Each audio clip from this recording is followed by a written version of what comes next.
Good evening, শুভ সন্ধ্যা। Psychic reader Devika ঘোষে আমি আপনাদের প্রত্যেককে স্বাগত জানাচ্ছি। আমি দেবিকা ঘোষ, আপনাদের ট্যারোকার রিডার, আপনাদের বন্ধু এবং ভালোবাসার মানুষ। কেমন আছেন বন্ধুরা? আশা করি ভালো আছেন এবং ভালো থাকবেন সবসময়, এটাই প্রার্থনা করি ঈশ্বরের কাছে, মা শারদার কাছে, যে প্রত্যেকটা মুহূর্তে আমাদের বন্ধুর পাশে দাঁড়ান, ভাই বোনের পাশে দাঁড়ান ঈশ্বর, এটাই আমি সবসময় চাই। চলো দেখে নিই এই মুহূর্তে তোমার পার্টনারের লাইফে যদি কোনো থার্ড পার্সন থেকে থাকে, সেই থার্ড পার্টির সাথে তোমার পার্টনারের বর্তমান সম্পর্ক অ্যাট প্রেজেন্ট রাইট নাও কীরকম। তোমাদের পার্সোনাল লাইফে যদি কোনো থার্ড পার্সন থেকে থাকে, সেই থার্ড পার্সনের সাথে তোমার পার্টনারের বর্তমান সম্পর্ক অ্যাট প্রেজেন্ট রাইট নাও কেমন কি চলছে।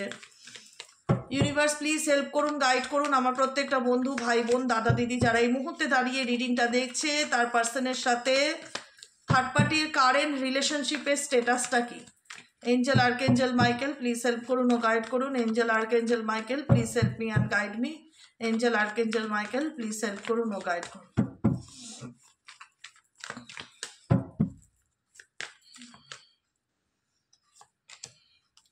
Reveal existence, awareness, going with the flow, conditioning. Okay চলো, bottom of the deck silence.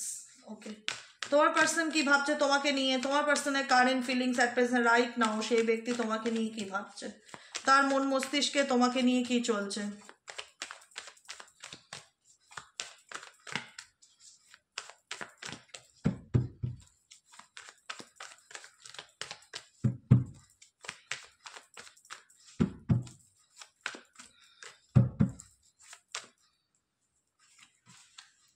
Experience, sorrow, change, the outsider, nothingness, rebel, laziness, friendliness, isolations, burden. Okay, last card কি indicate করছে? Inner voice and হচ্ছে new vision. ওকে, আচ্ছা, যদি তোমাদের সম্পর্কের মধ্যে কোনো থার্ড পার্টি থেকে থাকে তো থার্ড পার্টি রিডিং এটা। ওকে, থার্ড পার্টিকে নিয়ে কি চলছে সেটাই আমরা জানছি এই রিডিংয়ের মাধ্যমে। থার্ড পার্টিকে নিয়ে কি ভাবছে, তোমাকে নিয়ে কি ভাবছে। ওকে, প্রথম কথা, থার্ড পার্টির সাথে রিলেশনশিপের স্ট্যাটাসটা কি আছে। দ্য রেভেল ইন্ডিকেট করছে থার্ড পার্টি, তোমার পার্সন অ্যাকচুয়ালি তোমাকে নিয়ে কি ভাবছে।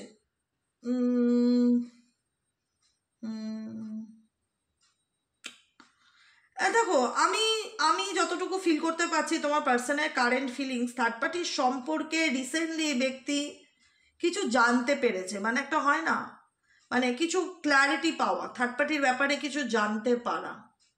থার্ড পার্টির সাথে সিচুয়েশন খুঁজছে এই মুহূর্তে, খুব ভালো বা স্মুথ রিলেশনশিপ তাদের মধ্যে, খুব ভালো আন্ডারস্ট্যান্ডিং তাদের মধ্যে। এবার থার্ড পার্টি অনেকে হতে পারে, তুমি ভাবতে পারো তোমার পরিবারের লোক, তো এটা তোমাকে তোমার ইনটিউশন তোমাকে গাইড করবে যে স্পেশালি কার জন্য তোমার লাভ লাইফে প্রবলেম হচ্ছে। থার্ড পার্টির সাথে তোমার পার্সন কিন্তু খুব যে ওপেন আপ থার্ড পার্টির কাছে, সেটা কিন্তু দেখা যাচ্ছে না, প্রথম কথা। দ্বিতীয় কথা হচ্ছে তোমার পার্সন ক্যারেক্টার ওয়াইজই খুব জেদি বা স্টাববর্ন নেচারের। থার্ড পার্টির কাছেও কিন্তু তাই, থার্ড পার্টির কাছে যে খুব বেশি ইমোশনস বা অ্যাটাচমেন্ট দেখায় বা খুব আবেগ দেখাচ্ছে বর্তমান কারেন্ট এনার্জিতে, সেটা কিন্তু দেখতে পাচ্ছি না। কারেন্ট এনার্জি ইন্ডিকেট করছে দ্য রেভেলকে। রেভেলের ক্লারিফিকেশন নিয়ে নেবো ট্যারোট ডেক থেকে। থার্ড পার্টির প্রতি তার মনোভাবটা কি, রেভেল এনার্জি ক্লারিফিকেশন করো ইউনিভার্স। কি বিষয় নিয়ে থার্ড পার্টির সাথে তার বিদ্রোহী পানা মনোভাব দেখাচ্ছে তোমার পার্সন, কি কারণে, কি চলছে থার্ড পার্টির সাথে তার। Please divine angel, divine universe help করুন ও গাইড করুন। এঞ্জেল আর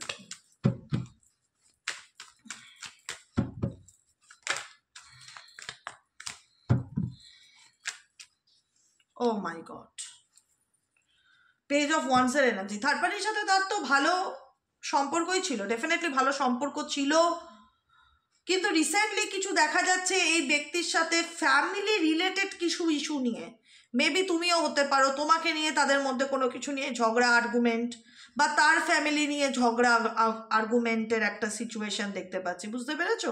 কি বলতে চাইছি, হাতটা কোথায় আছে দেখতে পাচ্ছ? দেখতে পাচ্ছ না, হয়তো ঢেকে গেছে কার্ডটা, আমি এরকমভাবে দেখাই।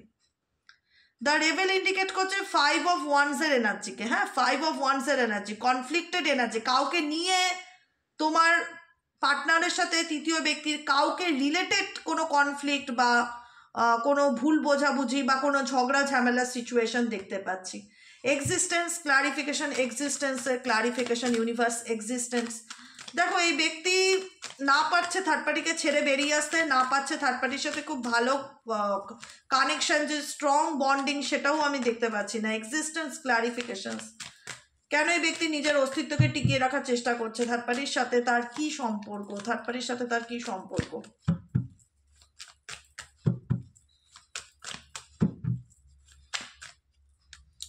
4 অফ কাপস, ওকে, 3 অফ ওয়ান্সের এনার্জি। আচ্ছা, এখানে হতে পারে এমনও সিচুয়েশন আছে যেখানে তোমার ব্যক্তি এই সম্পর্কটাকে নিয়ে, থার্ড পার্টির সম্পর্ক বা থার্ড পার্টির কাছে কোনো রকম এক্সপেকটেশন কোনো কিছুর, যে মেবি আমরা ফিউচারে এগোবো বা ফিউচারে আমাদের মধ্যে সম্পর্ক, যদি একটা এক্সট্রা ম্যারিটাল অ্যাফেয়ার্স হয়ে থাকে বা বিবাহিত বহির্ভূত সম্পর্ক বা কোনো লাভ কানেকশনে যদি বাইরের কোনো মানুষের ইনভলভমেন্ট থেকে থাকে, তো সেই জায়গায় দেখা যাচ্ছে তোমার মানুষটি যদি থার্ড পার্টির কাছ থেকে কোনো এক্সপেকটেশন করে থাকে, সেই এক্সপেকটেশন এনার ফুলফিলমেন্ট হয়নি। ঠিক আছে, যে কারণে এনার মনে হচ্ছে, তোমার পার্সনের ক্ষেত্রে মনে হচ্ছে যে আমি যেরকম চেয়েছিলাম সেরকম হয়নি, বা আমি যেটা ভেবেছিলাম সেটাও হয়নি। থার্ড পার্টির কাছ থেকে মেবি এরকমই ফিল হচ্ছে। ঠিক আছে, থার্ড পার্টির কাছ থেকে কোনো এক্সপেকটেশন এই ব্যক্তির ফুলফিলমেন্টের অভাব দেখতে পাচ্ছি। এই ব্যক্তি যেটা চাইছে সেই জিনিসটা মেবি তার সঙ্গে থার্ড পার্টির কানেকশনের মধ্যে মানি রিলেটেড কোনো ইস্যু হতে পারে, এখানে টাকা পয়সা এক্সিস্টেন্ট মানি রিলেটেড কোনো ইস্যু হতে পারে। থার্ড পার্টির সাথে সম্পর্কটা নিয়ে ডেফিনেটলি এই ব্যক্তির ফিউচার পরিকল্পনা ছিল, কিন্তু আবারও সেম কার্ড, দ্য এম্পায়ারের কার্ড। কিন্তু তোমার পার্সন ভীষণ ইগো দেখাচ্ছে এখন। থার্ড পার্টিকে নিয়ে এই ব্যক্তি ফিউচারের কথা ভাবলেও কোনো না কোনো একটা সমস্যা এই সম্পর্কের মধ্যে ডেফিনেটলি অ্যারাইজ করছে, দেখাচ্ছে। কিন্তু সেই সমস্যাটা কি কি চলছে? আচ্ছা, অ্যাওয়ারনেসের কার্ডটা কি ক্লারিফিকেশন করে, কোন বিষয়ে ব্যক্তি সচেতন হয়েছে, কি জানতে পেরেছে? মেবি কি আমার এখানে যত সম্ভব মনে হচ্ছে যে কেউ কোনো কথা বা কমিটমেন্ট দিয়ে মানে প্রতিশ্রুতি রাখেনি, বা কেউ কোনো মিথ্যা কথা বলা বা আড়াল করা, থার্ড পার্টি তোমার পার্টনারের কাছে কিছু লুকিয়েছে বা আড়াল করেছে, এরকম কিছু ফিলিংস বারবার আসছে। অ্যাওয়ারনেস, সচেতন হচ্ছে তোমার পার্সন, বাস্তবটা দেখার চেষ্টা করছে থার্ড পার্টির ব্যাপারে। থার্ড পার্টিকে নিয়ে তার মাইন্ডে কি চলছে, আর থার্ড পার্টিকে নিয়ে তার মাইন্ডে কি চলছে। আর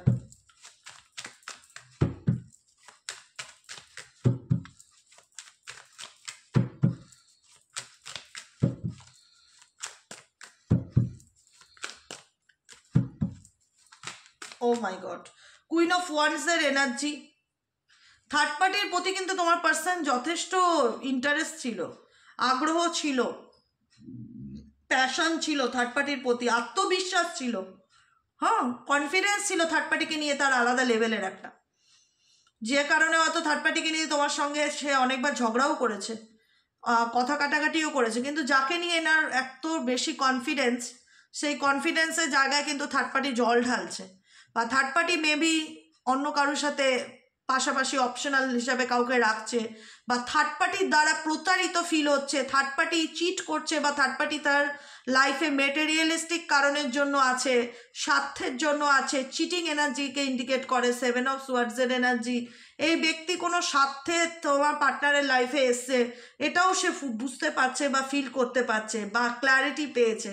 অ্যাওয়ারনেস ইন্ডিকেট করছে এখানে 7 নাম্বার দুবার এসছে। ঠিক আছে, ইউনিভার্স এনার ঘুম ভাঙিয়েছে, বলে না যে চোখের পট্টি খোলা, সে চোখের পট্টি খুলে সে বাস্তবটা দেখতে পাচ্ছে যে থার্ড পার্টি যাকে নিয়ে আমি এতটা ট্রাস্ট করতাম বা যাকে আমি এতটা ভরসা করতাম, যার উপর আমার এতটা আত্মবিশ্বাস ছিল, সেই ব্যক্তি আমাকে কোথাও না কোথাও ঠকাচ্ছে, বা সেই ব্যক্তির দ্বারা আমি প্রতারিত হচ্ছি, বা এই আমাকে ইউজ করছে, এরকম ফিলিংসও হতে পারে। যে কারণে থার্ড পার্টিকে নিয়ে তোমার পার্সন কিন্তু খুব একটা অ্যাকশন ওরিয়েন্টেড না, গোয়িং উইথ দ্য ফ্লো, সিচুয়েশনের সাথে চলছে। থার্ড পার্টিকে যে ছেড়ে বেরিয়ে আসছে সেটাও না, থার্ড পার্টিকে ছেড়ে বেরিয়ে আসছে যে সেটাও না, কিন্তু থার্ড পার্টির চালাকি, চতুরতা, থার্ড পার্টির সঙ্গে যেটাই থাকুক সেই সিচুয়েশনে থার্ড পার্টির ক্ল্যারিটি এই ব্যক্তি পেয়েছে, এইটুকুনি বুঝতে পারি। গোয়িং উইথ দ্য ফ্লো সিচুয়েশনের সাথে চলার চেষ্টা করছে, কারণ মেবি আমি বললাম এই কারণে যে থার্ড পার্টিকে ছেড়ে বেরিয়ে আসছে যে সেটা নয়, কারণ এখানে ইন্ডিকেট করছে কন্ডিশনিং। মেবি থার্ড পার্টির সাথে এমন কিছু শর্তস্বরূপ সম্পর্ক রয়েছে, ফ্যামিলি রিলেটেড সম্পর্ক রয়েছে, যেখানে চাইলেও এই ব্যক্তি বেরিয়ে আসতে চাইলেও বেরিয়ে আসতে পারছে না বা পারবে না, এরকমই কিছু সিচুয়েশন আছে যেখানে দাঁড়িয়ে না চাইলেও তাকে সেই সম্পর্কে থাকতে হচ্ছে। কিন্তু তোমার পার্সন সাইলেন্স আছে, থার্ড পার্টির সাথে যে খুব একটা ওপেন আপ এনার্জিতে আছে, খুব কমিউনিকেশন হচ্ছে, হেলদি সম্পর্ক, সেটা কিন্তু অ্যাট প্রেজেন্ট রাইট নাও আমি দেখতে পাচ্ছি না। ঠিক আছে, এবার চলে যাই তোমার পার্সনের কারেন্ট এনার্জিতে, তোমাকে নিয়ে সে কি ভাবছে। দেখো, তোমার বলে না যে দাঁত থাকতে দাঁতের মূল্য অনেকেই বোঝে না, যখন দাঁত হারিয়ে যায় বা চলে যায়, পড়ে যায়, কথায় আছে, তখনই মানুষ তার মূল্য দেয় বা কদর করে। আজকে সেই এক্সপেরিয়েন্সটা থার্ড পার্টির দ্বারা যদি তোমাকে কোনোভাবে তোমার পার্সন চিট করে থাকে বা তোমার সাথে বেইমানি করে থাকে, তোমাকে নিয়ে মাইন্ড গেম খেলে থাকে, আজ সেটা পাল্টা পাচ্ছে, আজ সেটা রিভার্সড কিন্তু তোমার পার্সন পাচ্ছে। দেখতে পাচ্ছ, থার্ড পার্টি নিয়ে সেলিব্রেশন, তোমাকে নিয়ে মাইন্ড গেম খেলা, আজকে তার পরিণতি সে কিন্তু পাচ্ছে। ভগবান সবার দেনা শোধ করে দেয়, কারুরটা রেখে দেয় না। আজকে সেই থার্ড পার্টি কিন্তু এনার মাথার বোঝা হয়ে গেছে, আজকে কিন্তু থার্ড পার্টি কিন্তু এনার মেন্টালি বার্ডেন হয়ে গেছে, মাথার বোঝা হয়ে গেছে। ওনার কার্মিক সম্পর্ক হতে পারে, কার্মিক পার্টনার হতে পারে, ফ্যামিলি মেম্বার হতে পারে, এখানে third party related family type ভীষণ ব্যাপার একটা আছে। মেবি হতে পারে তো তোমার সাথে এক্সট্রা ম্যারিটাল অ্যাফেয়ার্সে আছে থার্ড পার্টি, তার ওয়াইফ হতে পারে, এমনও হতে পারে। বা এই ব্যক্তি তোমাকে তার ম্যারেজের কথা লুকিয়েছে বা আড়াল করেছে, কিছু তো গোপন করেছে, কিছু আড়াল করেছে, ভেবেছে সে ধরা পড়বে না। এই ব্যক্তি তোমাকে নিয়ে মাইন্ড গেম খেলেছে। ইভেনচুয়ালি আমি এটাও বলে দিচ্ছি, এই ব্যক্তির টাইপ অফ এরকমই, ব্যক্তির টাইপটাই এরকমই, যে কোনো কিছুতে এই ব্যক্তি ডুয়েল মেন্টালিটি নিয়ে চলে, ভাবে আমি খুব চালাক, আমি কখনোই ধরা পড়বো না, কিন্তু অতিরিক্ত চালাকি করতে গিয়ে এই ব্যক্তি কিন্তু নিজেই নিজের জালে ধরা পড়েছে ডেফিনেটলি। ঠিক আছে, আজকে এই ব্যক্তি তোমার সাথে যেটা করেছিল তার কর্মফল ডেফিনেটলি ভোগ করছে। তার মধ্যে কিন্তু একটা হয় না, বলবে যে দিদি সে কি রিগ্রেট করতে পারে, ডেফিনেটলি করতে পারে। আজকে কেউ যদি কাউকে ঠকায়, সে ভাবছে সাময়িক আমি জিতে গেলাম, কিন্তু সাময়িক নয়, কারণ কর্মা রিটার্ন আসে, কর্মার ব্যাকফায়ার হয়, কর্মা রিটার্ন আসে। আজকে কিন্তু এই ব্যক্তি বুঝতে পারছে যে আমার জীবনে আমি প্রকৃত অর্থে বেশি লোভ করতে গিয়ে আমি আমার জীবনের সত্যিকারের ভালোবাসাটা হারালাম, আমার জীবনে ট্রু লাভ আমি হারিয়েছি। সেই এক্সপেরিয়েন্স বা সেই অভিজ্ঞতাটা কিন্তু এই ব্যক্তির মধ্যে ডেফিনেটলি হয়েছে বা হচ্ছে, সেটা কিন্তু দেখা যাচ্ছে। 3 অফ সোয়ার্ডস ইন্ডিকেট করছে হার্ট ব্রেকেন এনার্জিকে, হার্ট ব্রোকেন এনার্জিকে, মন খারাপ, হতাশা, আপসেট থাকা, ভালো না লাগা। কারণ তোমার ব্যক্তি এই সম্পর্কে তোমার সাথে তার সম্পর্কের ফিউচারটা সে দেখতে নিজেই ইমাজিন করছে বা দেখছে বা বুঝতে পারছে যে আলটিমেট এই সম্পর্কে মেবি আর কোনো ভবিষ্যৎ হওয়ার নেই, মেবি সে কোনোদিন আমাকে আর বিশ্বাস করতে পারবে না, মেবি আমি এই সিচুয়েশন থেকে চাইলেও বেরোতে পারবো না, মেবি আমি কিছু করতে পারবো না।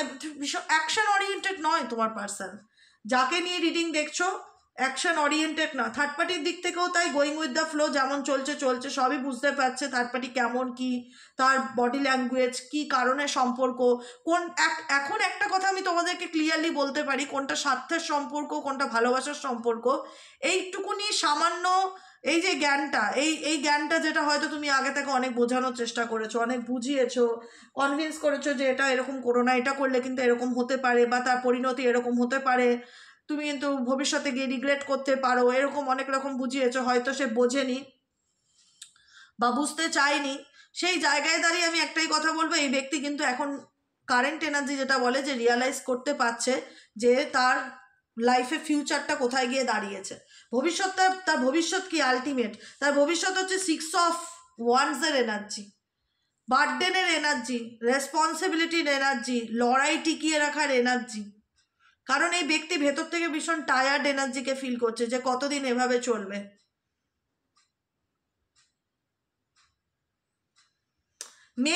মেবি অনেকের ক্ষেত্রে এরকমও হতে পারে যে তোমরা এই রিলেশনশিপে তোমরাও দেখো থার্ড পার্সনের সাথে কি ফিলিংস আছে সেটা তো বুঝেই গেছি, সেটার ক্ল্যারিটি দিয়েও দিয়েছি। মেবি এই পার্সন 2 অফ পেন্টাকেলসের এনার্জিতে আছে, দুটো পরিস্থিতি নিয়ে জাগলিং করছে, যে কারণে তার কাছে তোমার সম্পর্কটা বলো বা থার্ড পার্টি সম্পর্কটা বলো, এখন তার কাছে একটা বার্ডেনের মতন ফিল হয় যে আমি কি করব, না কোনো কমিটমেন্ট দিতে পারছি, না কোনো ক্ল্যারিফিকেশন দিতে পারছি, না রিলেশনশিপ ঠিক হচ্ছে, না না আমার লাভ লাইফ ভালো, না আমার পার্সোনাল জীবনে সমস্যা চলছে, অনেক রকম মানসিক চাপকে সে ফিল করছে, আইসোলেশন এনার্জি, হার্ট ব্রোকেন এনার্জিকে ভেতর থেকে ফিল করছে, যে মন মেজাজ ভালো লাগছে না, কিছু বলতে ইচ্ছে করছে না, নিজের ফিলিংসকে হাইড করা, এখানে দ্য মিজারের কার্ড 4 অফ পেন্টাকেলসের এনার্জি, নিজের ফিলিংসকে হাইড করা, সব কিছুর থেকে নিজেকে দূরে সরিয়ে রাখা, 9 অফ কাপসের এনার্জি, সরো এনার্জি, পেইন এনার্জি, ভেতর থেকে একটা আপসেট এনার্জিকে দেখতে পাচ্ছি এই ব্যক্তি, ভেতর থেকে একটা আপসেট এনার্জিকে দেখতে পাচ্ছি। এই ব্যক্তি এই সম্পর্কটা নিয়ে কিছু না কিছু মানে নেগেটিভিটি ফিল করছে, যে মেবি এই সম্পর্কের আর ফিউচার নেই, মেবি আমি থার্ড পার্টির পরিস্থিতিতে এমনভাবে জড়িয়ে গেছি, চাইলে বেরিয়ে আসতে পারবো না, জানি থার্ড পার্টি আমাকে স্বার্থে ইউজ করছে, জানি থার্ড পার্টি আমাকে ম্যানিপুলেট করছে, কিন্তু আমি কিছু করতে পারছি না। এখানেও তোমার পার্সন খুব একটা অ্যাকশন ওরিয়েন্টেড না, সে সব কিছু জানে বোঝে, কিন্তু সময়ের অপেক্ষা করে।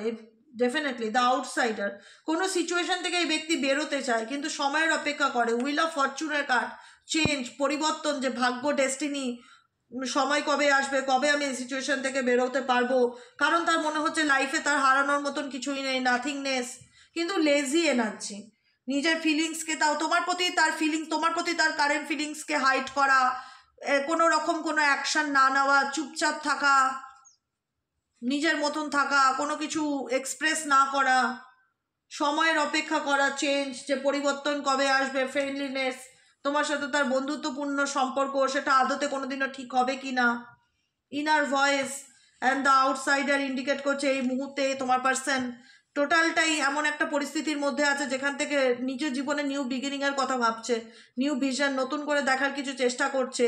দ্য আউটসাইডার ইন্ডিকেট করছে কোনো পরিস্থিতি থেকে ওভারকাম করার চেষ্টা করছে, যে আমাকে কেউ বার করে এই সিচুয়েশন থেকে। অ্যান্ড ইনার ভয়েস, নিজের ইনটিউশনকে বিলিভ করছে যে আমার মন কি বলছে বা আমার অন্তরাত্মা কি বলছে। বুঝতে পারছো? এটাই হচ্ছে তোমার পার্সনের ফিলিংস। দেখে নেই তোমার জন্য গাইডেন্স কি আছে, তোমাদের জন্য গাইডেন্স কি আছে। ইন্ডিয়ান ইউনিভার্স প্লিজ গাইড করো আমার যে বন্ধুরা এই মুহূর্তে দাঁড়িয়ে রিডিং দেখছে, তাদের জন্য গাইডেন্স কি আছে। Divine angel, divine universe help করুন, গাইড করুন। Angel archangel Michael please help me and guide me. Angel archangel Michael please help করুন, গাইড করুন। Angel archangel Michael please.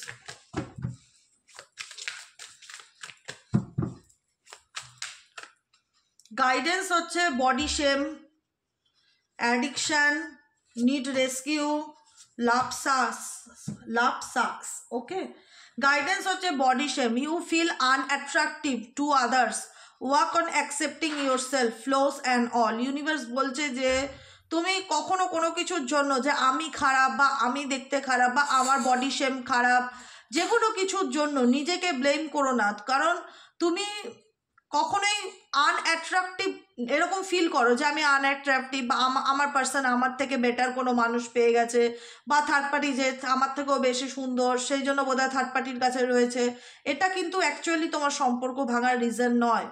Work on accepting yourself, নিজেকে যদি অ্যাকসেপ্ট করতে না পারো, নিজেকে যদি মানতে না পারো, তাহলে কখনোই তোমাকে কেউ মানবে এরকম চিন্তা ভাবনা করাটা উচিত না। নিজের মধ্যে কমতি দেখা, নিজেকে ছোট করা, নিজেকে হ্যারাস করা, বা আমার নিজেকে কম্পেয়ার করা যে আমার থেকে মেবি বোধহয় থার্ড পার্টি বেশি সুন্দর, বা মেবি বোধহয় থার্ড পার্টির কাছে বেশি পয়সা, মেবি বোধহয় থার্ড পার্টির কাছে অ্যাট্রাকশন পাওয়ার বেশি, আমি দেখতে ভালো না, বা আমার গায়ের রং কালো সেজন্য বোধহয় আমার পার্টনার আমাকে ছেড়ে গেছে, এরকম ধরনের যারা আছো ভাবো, এরকম ধরনের চিন্তাভাবনা মাথার মধ্যে আনবে না। নিজেকে নিজে অ্যাকসেপ্ট করতে শেখো, তুমি যেমন তুমি তেমনই, তুমি নিজের কাছে বেস্ট, নিজের বেস্ট ভার্সন তুমি। অ্যাডিকশন, তুমি যদি কোনো কিছুর প্রতি অ্যাডিক্টেড হও, ধরো ঘুমের ওষুধ খাচ্ছ, বা কোনো রকম অ্যাংজাইটি ডিপ্রেশনের ওষুধ খাচ্ছ, বা কোনো পার্সনের প্রতি অ্যাডিক্টেড, বা কোনো নেশা জাতীয় জিনিসের প্রতি যদি অ্যাডিক্টেড হও, বা কোনো কিছুর প্রতি অবসেস যদি হয়ে থাকো, সেখান থেকে বেরোনোর জন্য স্ট্রাগলিং করো। You are either obsessed with someone, যদি তুমি কোনো মানুষের প্রতি অবসেসড হয়ে থাকো, স্ট্রাগলিং উইথ অ্যাডিকশন, সেই অ্যাডিকশন থেকে বেরোনোর চেষ্টা করো। গেট হেল্প, যদি কারোর সাহায্য লাগে তো কারো সাহায্য নাও, পরামর্শ নাও, কিন্তু স্ট্রাগলিং করো নিজেকে কঠিন পরিস্থিতি থেকে বের করার জন্য। তোমার নিড রেস্কিউ, তোমার সাহায্যের প্রয়োজন, তোমার হেল্পের প্রয়োজন। এখানে প্রচুর মানুষ আছো যাদের হেল্পের প্রয়োজন, সত্যিকারের একটা সাহায্য হাত দরকার, যে কিনা তোমাদেরকে এই সিচুয়েশন থেকে বার করতে পারে। নিয়ার বাই কাউন্সিলিং করায়, এরকম কারোর সাথে পরামর্শ নাও। কাউন্সিলিং করালে তোমার অনেক প্রবলেম শর্ট আউট হয়ে যাবে, আমি এটুকুনি বলতে পারি। বা অনলাইনে কারোর থেকে কোনো কাউন্সিলিং করাতে পারো, বা কারোর কাছ থেকে প্রেডিকশন নাও। কোনো রকম একটা ইনস্ট্যান্ট তোমার পার্সোনাল প্রবলেম সলভ করার জন্য কারোর থেকে একটা গাইডেন্স নাও, ঠিক আছে? টোটালটাই সোশ্যাল প্ল্যাটফর্মের উপর ভরসা করে থাকবে না। যদি পারছো না, ওষুধ ছাড়া ঘুম হচ্ছে না, ওষুধ ছাড়া চলছে না, বা কোনো কিছুর প্রতি অ্যাডিক্টেড হয়ে যাচ্ছ, সেই অ্যাডিকশান মানুষ হোক, জিনিস হোক, খাবার জিনিস হোক, সেটার থেকে নিজেকে বিরত রাখো। নিড রেস্কিউ, কারণ তুমি যে সিচুয়েশনে পড়ে রয়েছো, কারোর জন্য অপেক্ষা করে পড়ে রয়েছে যে কেউ আমাকে এসে উদ্ধার করবে। You are waiting for love, you are waiting for love to save you. তোমার ভালোবাসার মানুষ আসবে, তোমাকে রেস্কিউ করবে, but you must stop waiting, start looking. তোমাকে স্টপ করতে বলছে, ওয়েটিং করা স্টপ করতে বলছে। কারণ তুমি যে সিচুয়েশনে আছো সেখানে ঈশ্বর উপরালা নিজে, তুমি নিজে না চাইলে বেরোতে পারবে না। তোমার ভালোবাসার মানুষ কবে বুঝবে, কবে তোমাকে মুভ অন করাবে, কবে তোমাকে বের করবে, সেই অপেক্ষায় ইউনিভার্স বলছে ডেফিনেটলি ওয়েট করতে না। এটা তোমার অ্যাডিক্টেড হয়ে যাবে, তুমি এটার প্রতি ডিপেন্ডেবল হয়ে যাবে কোনো পার্সনের প্রতি। এই জিনিসটা তোমার জন্য একদম ঠিক নয়, ঠিক আছে? লাভ সাকস ইন্ডিকেট করছে you have stop believing in love. তোমার ভালোবাসার প্রতি না, মানে জীবনে এত কষ্ট পেয়েছো, এত দুঃখ পেয়েছো, এত যন্ত্রণা পেয়েছো যে নিজেকে এক কোটে করে ফেলেছো। এখন এই প্রেম ভালোবাসা এগুলোর প্রতি থেকে তোমার বিলিভ সিস্টেমটা উঠে গেছে। কোনো কিছু ভালো লাগে না, কারোর সাথে কথা বলতে ভালো লাগে না, কারোর সাথে মিশতে ভালো লাগে না। লেট ইউর সেলফ হিল, নিজেকে হিল করো। হিলিং এনার্জিটা খুব দরকার, নিজেকে ওভারকাম করার চেষ্টা করো। So you can be open again, নিজেকে ওপেন আপ করার চেষ্টা করো। নিড রেস্কিউ ডেফিনেটলি তোমার কারোর থেকে পরামর্শ নালে এটার আর একটাও মানে আছে। তুমি কারোর জন্য অপেক্ষা করতে পারো, তুমি অপেক্ষা করছো যে কেউ, তুমি কষ্টে আছো, লাভ সাকস, তোমাকে এই সিচুয়েশন থেকে কেউ এসে বার করে নিয়ে যাবে, কেউ করবে না। তোমাকে চেষ্টা করতে হবে, নিজের থেকে চেষ্টা করতে হবে। তুমি হোল্ডে দাঁড়িয়ে আছো যে আমাকে কেউ সাহায্য করবে, সেজন্য আমি ওয়েট করছি, বা আমার ফিলিংস বুঝবে, বা আমার পাশে থাকবে, কবে থার্ড পার্টিকে ছেড়ে আসবে, ওয়েট করে আছো। তো সেই জায়গায় ইউনিভার্স বলছে যে এরকম যদি চলতে থাকে, তোমার ভালোবাসা নামক জিনিসটার প্রতি আস্তে আস্তে বিশ্বাস উঠে যাবে। তো সেই জায়গায় দাঁড়িয়ে you have stopped believing in love, let yourself heal so you can be open again, ঠিক আছে? নিজেকে বিশ্বাস করো, তুমি পারো নিজেকে বদলাতে। তোমার মধ্যে অনেক কিছু নেগেটিভ জিনিস আমি লক্ষ্য করছি, যেটা হচ্ছে তোমরা অনেকেই নিজেদেরকে তুলনা করো কোনো রকম কোনো থার্ড পার্টির সাথে, যে ওর ভালো চাকরি করে, আমি এটা করি না, বা ওর এটা আছে তো আমার মধ্যে এটা নেই, এই কারণে হয়তো আমার সম্পর্ক টেকে না। এটা একটা পয়েন্ট হতে পারে তোমাদের জন্য। দ্বিতীয় পয়েন্ট হতে পারে তোমরা কারোর প্রতি অতিরিক্ত অবসেসড হয়ে গেছো, সব কিছু জানার পরেও না পারছো ছাড়তে, না পারছো ভুলতে। ভাবছো যে সে হয়তো তোমাকে এসে রেস্কিউ করবে, সে হয়তো তোমার পাশে এসে দাঁড়াবে, তুমি কোনো অ্যাকশন ওরিয়েন্টেড হচ্ছ না, বা নিজেকে ভালো রাখার চেষ্টা করছো না। আস্তে আস্তে কি হচ্ছে, ভালোবাসা নামক জিনিসটার প্রতি তোমার অবিশ্বাস চলে আসছে, ভালোবাসা নামক জিনিসটার প্রতি তোমার বিলিফ সিস্টেমটা উঠে যাচ্ছে, যেখানে দাঁড়িয়ে ইউনিভার্স বলছে যে তুমি নিজেকে এক কোণে করে দিচ্ছ, অন্ধকারে রাখছো, নেগেটিভিটি ভালো লাগছে, কারোর সাথে মিশতে ইচ্ছে করছে না, কারোর সাথে ওপেন আপ হতে পারছো না। তো নিজেকে সময় দাও। তুমি যে সিচুয়েশনে আছো এখানে তোমাকে কেউ রেস্কিউ করবে না, তুমি নিজে না চাইলে। তোমার নিজের মধ্যে অনেক চিন্তা ভাবনার পরিবর্তন আনতে হবে, নিজেকে বদলাতে হবে, নিজেকে পাল্টাতে হবে, নিজের প্যাটার্ন পাল্টাতে হবে। প্যাটার্ন সিস্টেমটাই তোমাদের অনেকের, মেজরিটি মানুষের, সবার না, খারাপ। প্যাটার্নটাই খারাপ, চিন্তা ভাবনা ধারণা, প্যাটার্নটা চেঞ্জ করো, প্যাটার্নটা চেঞ্জ করো। নিজেকে এই সিচুয়েশন থেকে, স্টাক সিচুয়েশন থেকে বের করার চেষ্টা করো। নিজেকে ভালো রাখো, নিজেকে ভালোবাসো, নিজেকে মূল্য দিতে শেখো। গিভিং টু মাচ, কোনো কিছু অতিরিক্ত করেছো কারোর জন্য, অতিরিক্ত দিয়েছো, অতিরিক্ত এফর্ট করেছো, ইনভেস্ট করেছো, ভালোবাসা বলো, সময় বলো, টাইম বলো, তার পরিণতি কি হয়েছে দেখো।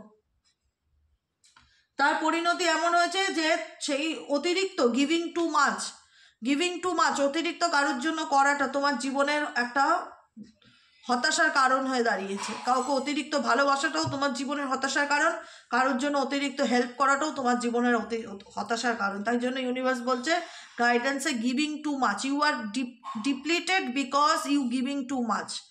ওকে, you need a balance of give and take. Give and টেকের মধ্যে ব্যালেন্স, ভারসাম্য বজায় রাখার চেষ্টা করো। অতিরিক্ত কোনো জিনিসই ভালো না। খাবারে যেমন অতিরিক্ত লবণ ভালো না, তেমনি সম্পর্ক অতিরিক্ত প্রেমটাও ভালো না, অতিরিক্ত দেওয়াটাও ভালো না। সমস্ত কিছুর মধ্যে একটা ব্যালেন্স থাকাটা দরকার। ব্যালেন্স না থাকতে রিলেশনশিপটা এরকম জায়গায় চলে আসে, যেটা তোমাদের ক্ষেত্রে এসছে। একতরফা তোমরা দিয়ে গেছো, উল্টো দিক থেকে তোমরা পরিণতিতে কি পেয়েছো? হতাশা, দুঃখ, কষ্ট, মানসিক যন্ত্রণা পেয়েছো, যেটার থেকে নিজেরাই এখন ওভারকাম করতে পারছো না।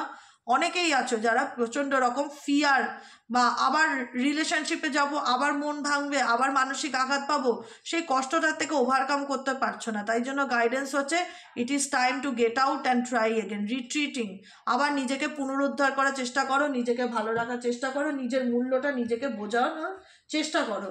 কারোর সাথে কোনো কিছু কম্পেয়ার করে আলটিমেট কোনো প্রবলেমের সলিউশন হবে না। যারা করো না যে থার্ড পার্টির তো অনেক ক্ষমতা, থার্ড পার্টি তো ভালো চাকরি করে, থার্ড পার্টির তো প্রচুর পয়সা, সেই জন্য পার্টনার ওর লাইফেই থাকে, সেটা নয়। নিজেকে কখনো ছোট করে কখনো ভেবো না যে তোমার পার্টনার তোমার যেটাই হোক রিজন, তোমার থেকে সুযোগ সুবিধা নিয়েছে, কিন্তু আলটিমেট সে তোমাকে মিস ইউজ করেছে, তোমাকে কাজে লাগিয়েছে, ব্যবহার করেছে। নিজেকে ব্লেম দিও না, তার জন্য কষ্ট দিও না। এটা তোমার ডেস্টিনিতে ছিল, ঘটেছে, কিন্তু আলটিমেট তোমার মানুষটি যাকে রিডিং দেখছো সেই খুব একটা সুইটেবল পার্টনার নয়। তার নেচারটাই হয়তো মানুষের থেকে সুযোগ সুবিধা নেওয়া, তারপরে প্রয়োজন মিটে গেলে তাকে লেট গো করা। ডেফিনেটলি সে তার কার্মা করেছে, কিন্তু তার জন্য নিজেকে ব্লেম করা বন্ধ করো। নিজেকে ভালোবাসো, নিজেকে ভালো রাখো, নিজেকে নেগেটিভ সিচুয়েশন থেকে বের করে আনার প্রত্যেকটা মুহূর্তে চেষ্টা করো। এটুকুনি আজকের গাইডেন্স। কেমন লাগলো রিডিংটি কমেন্ট সেকশনে জানাতে ভুলবে না। লাইক করবে, সাবস্ক্রাইব করবে, চ্যানেলের সাথে থাকবে, পাশে থাকবে। আবার দেখা হবে আমাদের কালকে উইকেট সকালে রিডিং অ্যাস্ট্রো ট্যারোট উইথ দেবিকাতে। আজকের মতন এতটুকু, tata, bye bye, good night, শুভরাত্রি।